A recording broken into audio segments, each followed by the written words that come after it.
Hi friends, welcome to my channel. Latest updates and reviews కోసం మా ఛానల్ని subscribe చేసుకోండి. పక్కనే ఉన్న బెల్ సింబల్ని క్లిక్ చేసి ఆల్ ఆప్షన్ని సెలెక్ట్ చేసుకోండి. ఈయన ప్రేమగా మంచం మీద కూర్చుంటుంది. పూలగంప, ఏంటిలా మంచం మీద కూర్చున్నావు? నేనే బయటికి వెళ్ళి పడుకుంటాను. ఓ, మీ అమ్మ వాళ్ళందరికీ తెలిసిపోతుంది కదా. ఇప్పుడు ఏం చేస్తాను? ఈ దిండు చాప కింద వేసుకొని పడుకుంటాను. నువ్వు దర్జాగా మహారాణిలాగా ఈ మంచం మీద పడుకో అని లేచి వెళ్ళబోతూ ఉంటాడు. ఇక చేపట్టుకొని కూర్చోబెడుతుంది ఇక బాలుని మీనా. ఇక తర్వాత ఇలా అంటుంది, ఏవండి, ఈరోజు మనం ఫ్రెండ్స్లా ఉందామా? మనసు విప్పి మాట్లాడుకుందామా? ఎందుకంటే ఇంతకాలం మీరు ఏంటో నాకు అర్థం కాలేదు. అందుకనే మీతో నేను చాలా కోపంగా అలా బిహేవ్ చేశాను. కానీ మీరేంటో నేను తెలుసుకున్నాను. నా భర్తలో ఏవైతే క్వాలిటీస్ ఉండాలని అనుకున్నానో అవి మీలో నాకు ఇప్పుడిప్పుడే కనిపిస్తున్నాయి. అందుకనే ఇక నుంచి మీతో నాకు కోపంగా ఉండాలని అనిపించడం లేదు. మీతో నేను ప్రేమగా ఉండాలని అనుకుంటున్నాను అని అనగానే ఒక్కసారిగా షాక్ అయిపోతాడు బాలు. ఏంటి, ఏమన్నావు? నాతో ఫ్రెండ్షిప్పా అని అంటే, అవునండి అని అంటుంది. సరే అయితే, ఓ గయ్యాలి గంప, నీతో నేను కోపంగా ఉండను, నీతో ప్రేమగా మాట్లాడతాను అని అంటే ఎవరు మాత్రం ఒప్పుకోరు? సరే అయితే నేను కూడా మనసు విప్పి మాట్లాడతాను అని ఇక బాలు అంటాడు. ఇక ఇద్దరు మనసు విప్పి మాట్లాడుకుంటూ ఉంటారు. మీనా ఇలా అంటుంది, నా చెల్లెలు, నా తమ్ముడు వాళ్ళు పెద్ద పెద్ద చదువులు చదువుకొని మంచిగా స్థిరపడాలి. ఇది మా నాన్నగారి కోరిక. అందుకోసమే మా అమ్మ రెక్కలు ముక్కలు చేసుకొని కష్టపడి వాళ్ళని చదివిస్తుంది. కానీ ఎంత రెక్కలు ముక్కలు చేసుకున్నా చాలనంత డబ్బుతో ఇంటిని నెట్టుకు రాలేకపోతుంది. నా కుటుంబం కోసమే నాకు దిగులు. వాళ్ళిద్దరూ బాగా చదువుతారు. వాళ్ళు మంచి స్థాయిలోకి వస్తే నాకు అంతకంటే ఇంకేమీ అక్కర్లేదు అని ఇక మీనా చెప్పడంతో ఇక ఇలా అంటాడు బాలు. మీనా, నేను కూడా సాయం చేస్తాను, నువ్వేమీ కంగారు పడద్దు. అయినా చదువుకున్న వాళ్ళని ఎప్పుడూ నేను వాళ్ళని ప్రోత్సహిస్తూ ఉంటాను. అంతెందుకు, మన బస్తీలో కూడా చదువుకోని పిల్లలని నేనే వాళ్ళని జాయిన్ చేసి ఫీజులు కూడా కట్టి వాళ్ళని చదివించాను. మీ చెల్లెలు తమ్ముడు నాకు భారం అనుకుంటున్నావా ఏంటి? మీ అమ్మ అంత కష్టపడి పని చేయాల్సిన అవసరం లేదు, నేను కూడా సాయం చేస్తాలే అని అంటాడు.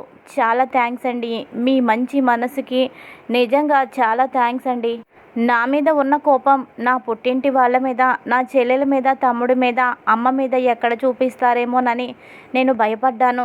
కానీ వాళ్ళని సొంత మనుషుల్లాగా చూసుకుంటున్నారు. మా చెల్లిని మీరు సొంత చెల్లెల్లాగా చూసుకుంటున్నారు. నా తమ్ముడిని కూడా మీరు ఎంతో చక్కగా చూసుకుంటున్నారు. మా అమ్మ మీరు పొలమారినప్పుడు మీకు మంచినీళ్ళు ఇచ్చి ప్రేమగా తల మీద నిమురినప్పుడు మీ కళ్ళల్లో అమ్మని చూశాను. మా అమ్మలో మీ అమ్మని మీరు చూసుకున్నారు. ఇంతకంటే ఏ ఆడదానికైనా ఇంకేం కావాలి? తన భర్త తల్లిని అలాగే పుట్టింటి వాళ్ళని తన వాళ్ళుగా చూసుకుంటే ఇంకా అంతకంటే ఆడదానికి ఇంకేం కావాలి? నిజంగా మీరు ఇలా చేస్తుంటే నాకు చాలా సంతోషంగా ఉంది. మీ మీద ఇంత కూడా కోపం లేదు, అంతా పోయింది. ఆ కోపం ప్రేమగా మారుతుందేమో అని చెప్పి సిగ్గుపడుతూ ఇక మీనా చెప్పడంతో బాలు కూడా కాస్త మారుతాడు. ఇక అప్పుడు బాలుతో మీనా ఇలా అంటాడు, అది సరే, మరి నా మీద నీకెందుకు ఇంతకు ముందు కోపం అని అంటే, మరి కోపం ఉండదా ఏంటి? ఎప్పుడు చూసినా తాగుతూ ఉంటారు, ఏమి పట్టించుకోరా అంటే బాధ్యతలన్నీ బాగానే పట్టించుకుంటారు, అందరినీ చక్కగా చూస్తారు, అందరికీ సాయం చేస్తారు, ఎవరైనా కష్టంలో ఉంటే ఆదుకుంటారు. కానీ మీరు ఇలా తాగుతూ ఉంటే అది నాకు నచ్చలేదు. మొదటి రాత్రి కూడా మీరు మందు తాగి ఆ మైకంలోనే ఉన్నారు. మరి భార్యగా నాకు ఆ మాత్రం కోపం రాదా అని అంటుంది. ఇక అప్పుడు బాలు ఇలా అంటాడు, నిజమే, నీకు కోపం రావడంలో తప్పు లేదు. కానీ నా పరిస్థితి అటువంటిది, దానికి నేను బానిస అయిపోయాను. నాకు ఇన్ని సంవత్సరాలుగా ఒక ఫ్రెండుగా నాకు మందే నిలబడింది. గుండెల్లో ఎంత బాధ ఉన్నా ఆ బాధ మర్చిపోవడానికి నేను అమృతాన్ని తీసుకుంటాను. ఆ సమయంలో అవన్నీ మర్చిపోయి ప్రశాంతంగా ఉంటాను అని అంటాడు. మీకొచ్చిన కష్టాలు ఏంటండి? మీకున్న బాధలేంటి? మీరు ఎందుకు అలా తయారయ్యారు? అయినా అది తాగితేనే మీ కష్టాలు మీరు మర్చిపోవడం ఏంటి? అసలు మీ కష్టాలు ఏంటండి? అసలైన కష్టాలంటే మావి. కానీ మీకు అన్ని కష్టాలు ఉన్నట్టు నాకు అనిపించలేదు. మామయ్య గారు చాలా మంచివారు, అత్తయ్య గారు కూడా చాలా మంచివారు. ఇక మీరు ఎందుకంతలా తాగుడుకు బానిసయ్యారు అని అంటే ఒక్కసారిగా గతాన్ని గుర్తు చేసుకుంటాడు బాలు. తల్లి ప్రేమలో పెరగాల్సిన వాడిని తల్లి కోపంలో పెరిగాను. ఏ బిడ్డకైనా తల్లి మొదటి గురువు అంటారు, కానీ అమ్మ నాకు గురువుగా చూడలేదు, ఓ శత్రువుగా చూసింది. అమ్మ కోపంలో అర్థం ఉంది, అమ్మని నేను తప్పుబట్టను. కానీ ఎంతో ఇష్టమైన వ్యక్తి అంత ద్వేషంగా దూరంగా ఉంటే ఎవరికైనా తట్టుకోవడం చాలా కష్టం. ఎవరికైనా అమ్మ అని అనగానే మొదటిగా ఎంతో ప్రేమగా ఆప్యాయతగా దగ్గరకు తీసుకొని గుండెలకు హత్తుకుంటుంది. ఏదేమైనా నీకు నేను ఉన్నాను నాన్న అంటూ ధైర్యం ఇస్తుంది. అమ్మని చూసినప్పుడల్లా ఆ దేవతనే చూసినట్టు అనిపిస్తుంది. కానీ నా జీవితంలో అలా కాదు. అమ్మకి నేను ఓ శత్రువునైపోయాను, ఓ చీడ పురుగునైపోయాను. ప్రేమగా ఒక్కరోజు మాట్లాడింది లేదు, ప్రేమగా ఒక్కరోజు అన్నం తినిపించింది లేదు. చేయని తప్పుకి ఇన్ని సంవత్సరాలు శిక్ష అనుభవిస్తున్నాను. ఎప్పుడైనా అమ్మ ఒళ్ళో తల పెట్టుకొని ప్రేమగా ఉండాలనిపిస్తుంది, కానీ నాకు ఆ భాగ్యం లేదు. అందుకనే నేను ఈ మందుకి అలవాటు పడ్డాను. ఏ రోజైతే అమ్మ నన్ను ప్రేమగా దగ్గరికి తీసుకుంటుందో నిజంగా ఆ రోజు నాకు ఈ మందుతో కూడా పని లేదు అని మనసులోనే అనుకుంటాడు. కానీ ఆ విషయం అంతా కూడా మీనాకి చెప్పడు. సరే కానీ ఇంకేంటి సంగతులు అని చెప్పి ఇక టాపిక్ని డైవర్ట్ చేసేస్తాడు. ఇక ఆ సమయంలో పైనున్న ఓ బల్లి కింద పడుతుంది. కింద పడగానే మీనాకి బల్లి అంటే చాలా భయం. ఆ బల్లి భయంతో ఏం చేస్తుందో కూడా మీనాకి అర్థం కాదు. ఆ బల్లి చూసి భయంతో ఒక్కసారిగా గట్టిగా బాలుని హక్ చేసుకొని, ఏవండి నాకు భయమండి, ఆ బల్లి దగ్గరకు వచ్చేస్తుంది, ఏవండి అంటూ మరింత గట్టిగా హక్ చేసుకోవడంతో బాలు షాక్ అవుతాడు. ఇక అదే సమయంలో కరెంటు కూడా పోతుంది. మీనాకి ఇంకా భయం వేస్తుంది. ఏవండి ఆ బల్లి ఇక్కడికి వచ్చేస్తుందేమో, నాకు చాలా భయం వేస్తుంది, చాలా భయంగా ఉంది అని చెప్పి ఇక అస్సలు వదిలిపెట్టకుండా గట్టిగా బాలుని హక్ చేసుకోవడంతో బాలుకి కూడా ప్రేమ కలుగుతుంది మీనా మీద. బాలు కూడా మీనాని హక్ చేసుకొని, నీకేం భయం లేదు, అది వెళ్ళిపోతుందిలే, నేనున్నాను కదా, నీకేం భయం లేదు, ఏ పూలగంప నువ్వు భయపడకు అని చెప్పినా, లేదండి అదంటే నాకు చాలా భయం, దాన్ని చూడగానే నా గుండె ఆగిపోతుందేమో, నన్నంత భయం కలుగుతుంది, ఏ పులినో సింహాన్నో చూసినా నాకు అంత భయం వేస్తుందో లేదో నాకు తెలియదు, కానీ దాన్ని చూస్తే నాకు చాలా భయం అండి. ఇలా మిమ్మల్ని నేను హక్ చేసుకున్నందుకు సారీ అండి, అయినా కూడా నేను ఇప్పుడు వదలలేను, ఆ బల్లి దగ్గరకు వచ్చేస్తుందేమో, నన్ను భయం వేస్తుంది అని చెప్పి ఇక అలాగే మీనా ఉంటుంది. కాసేపటికి కరెంటు వస్తుంది, కానీ మీనా మాత్రం భయంతోనే ఉంటుంది. ఆ తర్వాత ఆ బల్లి కనిపించదు, మీనా మాత్రం అలాగే ఉంటుంది. ఇక బాలు మీనా కళ్ళల్లోకి ప్రేమగా చూస్తాడు. ఇద్దరు కూడా ప్రేమగా ఒక్కటవుతారు. బాలు చెల్లెలు తన జాబ్కి సంబంధించి ఏదో కాన్ఫరెన్స్ మీటింగ్ ఉంది, వైజాగ్ వెళ్ళాలి అని ఇక ప్రభావతి దగ్గర పర్మిషన్ తీసుకోవడంతో సరేనని ప్రభావతి చెప్పడంతో వైజాగ్ బయలుదేరుతుంది. ఇక అక్కడికి వెళ్ళిన తర్వాత ఒక ఆకతాయి తనని ఏడిపిస్తూ ఉంటాడు. ఒంటరిగా దొరికింది, పొరపాటున ఇప్పుడు నేను తనని వదిలిపెట్టను, ఏదో ఒకటి చేస్తాను, ఇక్కడ నిన్నెవరు కాపాడుతారు, అక్కడనుకో మీ అన్నయ్య నిన్ను కాపాడేవాడు, కానీ ఇప్పుడు నిన్ను కాపాడేవాళ్ళు ఎవ్వరూ లేరు అని చెప్పి ఓ ఇద్దరు రౌడీలు ఇక చుట్టుముడతారు మౌనికని. హెల్ప్ మీ అని ఎంత అరిచినా కూడా ఎవ్వరూ సాయం చెయ్యరు. ఇక ఆ సమయంలో మీనా తమ్ముడు శివ అక్కడికి వస్తాడు. తను కూడా ఒక ఎడ్యుకేషన్ టూర్ పని మీద ఇక అక్కడికి రావడంతో దూరం నుంచి చూస్తాడు. తను బాలుబావ చెల్లెలు కదా, తనని ఎవరో ఏడిపిస్తున్నట్టున్నారు, అసలైనా ఇక్కడికి వచ్చిందేంటి, ఓ నేనెలా ఎడ్యుకేషనల్ టూర్ పని మీద వచ్చాను, తను కూడా అలాగే వచ్చినట్టుంది అని చెప్పి ఇక వెంటనే, అరే పదండ్రా, మాకు తెలిసిన అమ్మాయిని ఎవరో ఏడిపిస్తున్నారు, తను మా బావ వాళ్ళ చెల్లెలు, రండి అని చెప్పి ఓ 4-5 ఫ్రెండ్స్ని సాయం తీసుకొని అక్కడికి వస్తాడు. ఇక వచ్చి ఆ రౌడీలను, ఏంటి అమ్మాయిని టీచ్ మీకు బతకాలని లేదా, ఇప్పుడే మిమ్మల్ని చితక్కొట్టి సెల్లో వేయించి జైలు ఊచలు లెక్క పెట్టేలా చేస్తాను అని అనడంతో ఇక రౌడీలు అక్కడి నుంచి ఇద్దరు పారిపోతారు. ఇక వెళ్ళిపోయినాక మీరేంటండి ఇక్కడ అని శివ అడుగుతాడు బాలు చెల్లెల్ని. ఇక బాలు చెల్లెలు ఏడుస్తూ థ్యాంక్స్ అండి, సమయానికి దేవుళ్లాగా వచ్చి కాపాడారు. ఎప్పుడు నేను ఎక్కడికి ఒంటరిగా వెళ్ళింది లేదు, కానీ జాబ్ పని మీద ఓ కాన్ఫరెన్స్ ఉండడంతో నేను ఇక్కడికి రావాల్సి వచ్చింది. అప్పటికి నన్ను ఇక్కడికి పంపించడం అమ్మకి ఏమాత్రం ఇష్టం లేదు, కానీ జాబ్ ఇక్కడ పోతుందేమోనన్న భయంతో నేను తప్పక రావాల్సిన పరిస్థితి వచ్చి నేను ఇక్కడికి వచ్చాను. ఎవరు వచ్చిన తర్వాత ఇక్కడ వాళ్ళు నన్ను ఇలా ఇబ్బంది పెట్టారు, సమయానికి మీరు వచ్చారు అని జరిగిందంతా చెప్పడంతో ఇక శివ ఇప్పుడు ఇంకా కంగారు పడతారెందుకు, నేను వచ్చాను కదా, అయినా మీకు ఏమైనా ఇబ్బంది అనిపిస్తే నాతో చెప్పండి, ఓ 2 రోజులు మేము ఈ ఊర్లోనే ఉండాల్సి వస్తుంది, మీకు ఏ చిన్న ఇబ్బంది వచ్చినా నన్ను అడగండి అని అనడంతో ఇక థ్యాంక్స్ చెబుతుంది ఇక శివకి. ఇదిలా ఉండగా ఇంకొక పక్కన ప్రభావతి తన కొడుకు కోసమే ఆలోచిస్తూ ఉంటుంది.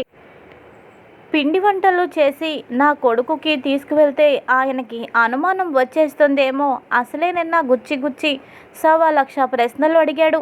మీనాక్షి వాళ్ళ ఇంటికి వెళ్ళానని చెప్పాను, ఆ తర్వాత మీనాక్షియే ఇక్కడ తగలడ్డంతో గుడికి వెళ్ళానని అబద్ధం చెప్పాను. ఈరోజు కూడా గుడికి వెళ్తాను అని చెబితే ఖచ్చితంగా ఆయనకి తెలిసిపోతుంది. ఆయనకి కానీ తెలిసిపోతే అసలు నా కొడుకుని నాకు కనిపించకుండా చేస్తాడు. ఇప్పటికే నా కొడుకు తిండి లేక చాలా ఇబ్బందులు పడుతున్నాడు. ఆయనకి కానీ తెలిసిందంటే అక్కడ కూడా ఉండకుండా ఏ ఊర్లో పట్టుకుని పోయేలా చేస్తాడు అని అనుకుంటూ ఏం చేయాలి, నా కొడుకుని ఇలా దొంగజాటుగా నేను కలవడమేంటి, ఎంతైనా నా కన్న కొడుకు, ఓ కొడుకుని పోగొట్టుకొని బాధపడుతున్నాను, ఇంకో కొడుకు దూరంగా ఇలా లేదు, తాడో పేడో తేల్చేస్తాను, దొంగతనంగా నా కొడుకుని కలిసే అంత దౌర్భాగ్యం నాకెందుకు, నా కొడుకుని నేను ఇంటికి తీసుకొస్తాను.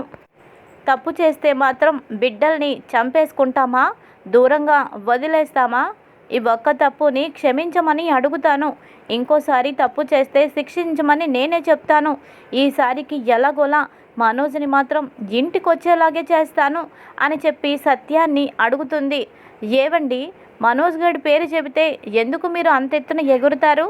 పిల్లలు తెలుసో తెలియకో తప్పు చేస్తే పెద్దవాళ్ళం మనం సరిదిద్దాలి, వాళ్ళని తప్పుని కడుపున పెట్టుకోవాలి, అంతేకాని అలా వెళ్ళగొడితే ఎలా చెప్పండి అని అంటే, నీ కొడుకేమీ పసిబిడ్డ కాదు, అలాగే చేసింది ఒక్క తప్పు కాదు 100 తప్పులు కూడా పూర్తయిపోయాయి.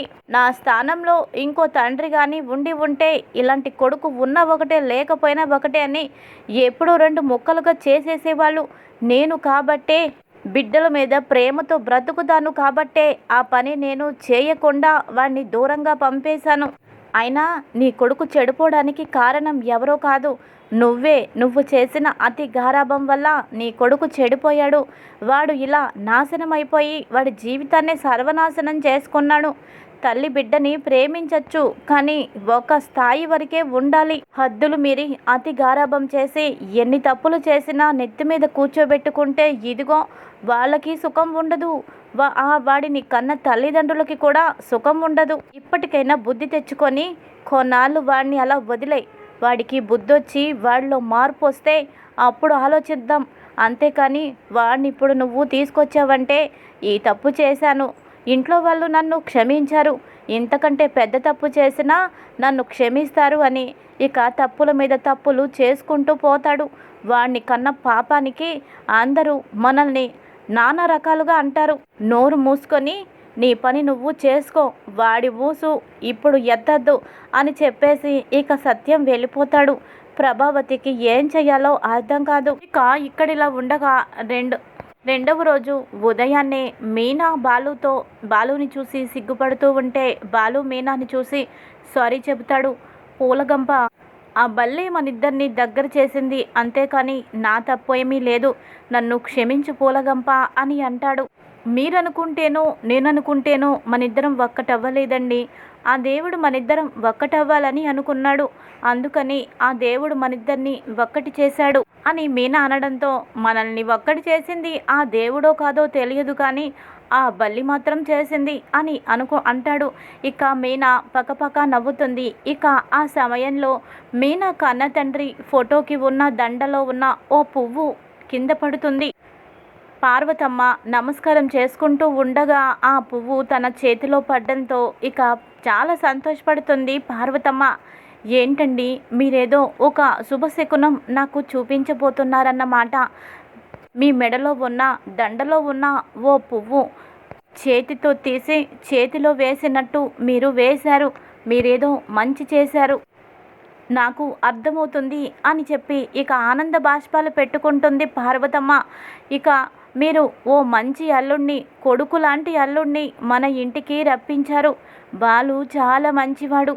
అలాగే మన అమ్మాయి కూడా తనలో ఉన్న కోపాన్ని కాస్త తగ్గించుకొని అల్లుడు గారితో ప్రేమగా ఉండేటట్టు చెయ్యు.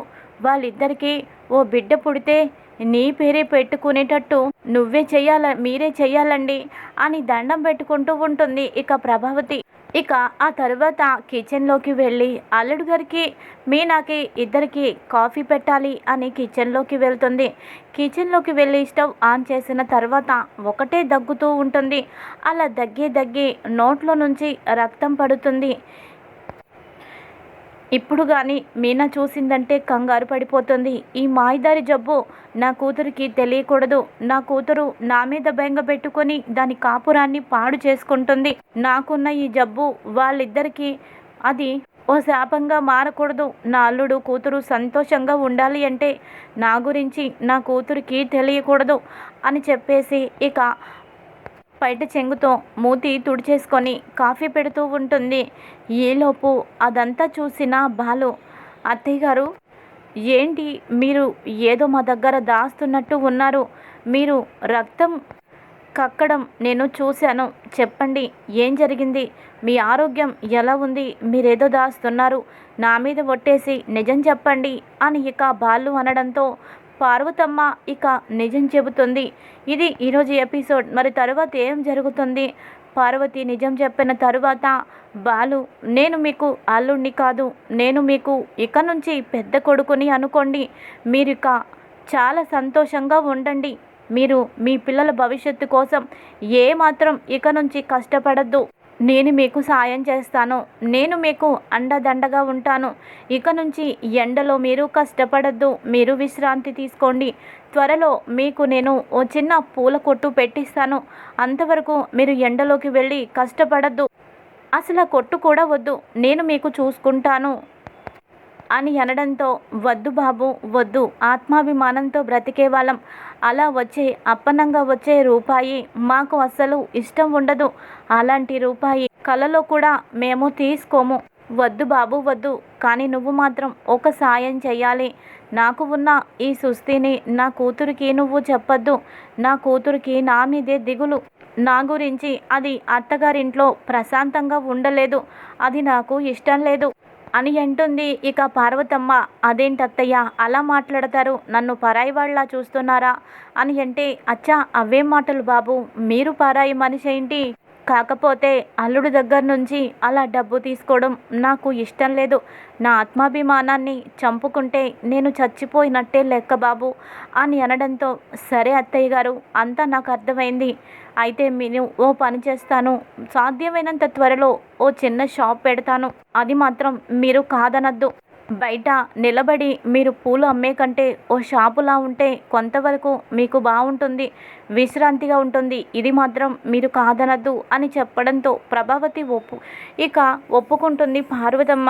ఇది ఈరోజు ఎపిసోడ్. మరి రాబోయే ఎపిసోడ్స్లో ఏం జరుగుతుంది, ఏ విధంగా కథ మలుపు తిరగబోతోంది, ముందు తెలుసుకుందాం. Thanks for watching. Hi friends, welcome to my channel.